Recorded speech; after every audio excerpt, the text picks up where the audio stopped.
ब्रह्म छिपकर क्यों रहता है, जानने के लिए देखें ये वीडियो।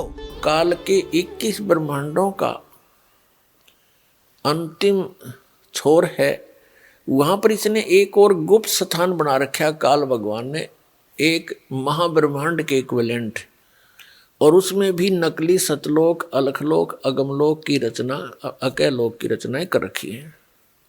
वहां पर इसने एक तपतशिला बना रखी है।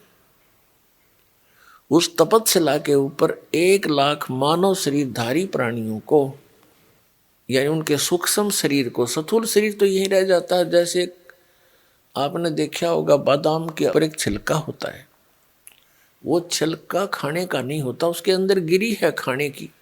तो ऐसा ही समझो, इस स्थूल शरीर के अंदर एक सूक्ष्म शरीर है। उसके अंदर जितना भी हम जीवन भर में, सारे जीवन में, मनुष्य शरीर के अंदर जो भी खाते पीते हैं, जो व्यसन करते हैं, आप देखते हो कि इस शरीर के अनुकूल नहीं है शराब और ये मांस और तम्बाकू, सुल्फा, बुक्की, यानी ये नशीली वस्तुएं शरीर के अनुकूल नहीं है, और हम फिर भी जबरदस्ती इसमें ठोक रहे हैं। ये मन का टेस्ट है। मन काल भगवान का एजेंट है, उसका सूक्ष्म रूप समझो, और ये व्यसन कराता है। आत्मा नहीं चाहती ये बकवादें करना, तो ये व्यसन किस लिए कराता है? अपना टेस्ट बनाए रखने के लिए। जो ज़्यादा व्यसन करते हैं, शराब पीते हैं, मांस खाते हैं, चटपटे आहार करते हैं, सुल्फा, भांग, तम्बाकू पीते हैं, अफीम खाते हैं, इनके अंदर ज़्यादा गंध भर जाता है सूक्ष्म शरीर में, और उसको फिर तपतशिला पर डाला जाता है।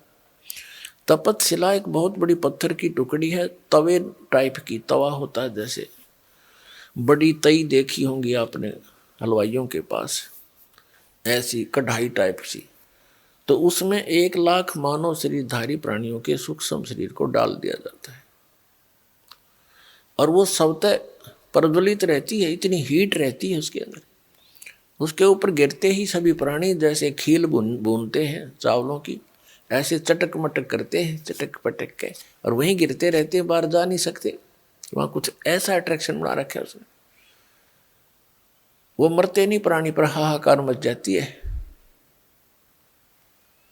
और फिर उनसे गंध निकालता जो सारा जीवन में इन्होंने खाया है, पिया है, उसका अंश सूक्ष्म शरीर में रहता है। उस अंश को इतना गर्म करके ही निकालता है वो, उस सारे जीवन के आहार के अंश को, और फिर उसको ये खुद खाता है। ऐसे 1 लाख मानव शरीरधारी प्राणियों का ये काल भगवान, ये ब्रह्म नित आहार करता है। तो परमात्मा ने अपनी प्यारी आत्मा गरीबदास साहिब जी को ये सब व्यवस्था दिखाई। उस कसाई का वो हत्था दिखाया, जहाँ 1 लाख मानव शरीरधारी प्राणियों को यो यहाँ का ब्रह्म, जिसको ब्रह्म कहते हैं, ज्योति निरंजन कहते हैं, काल कहते हैं, और जिसको मैं ऋषि खोज खोज कर मर गए, यो दिखाई नहीं दिया किसी को। इसने प्रतिज्ञा कर रखी है कि मैं कभी भी किसी के समक्ष अपने यथार्थ रूप में नहीं आऊंगा। श्रीमद् भगवत गीता का ज्ञान श्री कृष्ण जी में प्रवेश करके इसी काल भगवान ने दिया था। 7वें अध्याय के 24 और 25 श्लोक में कहा कि अर्जुन, ये मेरा विराट रूप है। काल ने कहा था कि अर्जुन, मैं कभी भी अपने वास्तविक रूप में किसी के समक्ष नहीं होता, अपनी योग माया से मैं छुपा रहता हूं,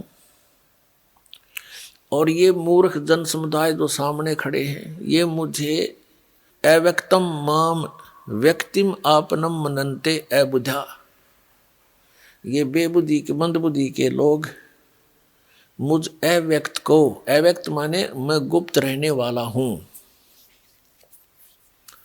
और मुझे ये कृष्ण रूप में, व्यक्ति रूप में आया हुआ मान रहे हैं।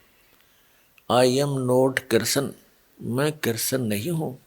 और खुद कहता मैं अपनी योग माया से छुपा रहता हूं, कभी किसी के समक्ष नहीं आती। ये मेरा अटल अनुतम, अव्यय अनुतम नियम है। अव्यय माने अटल।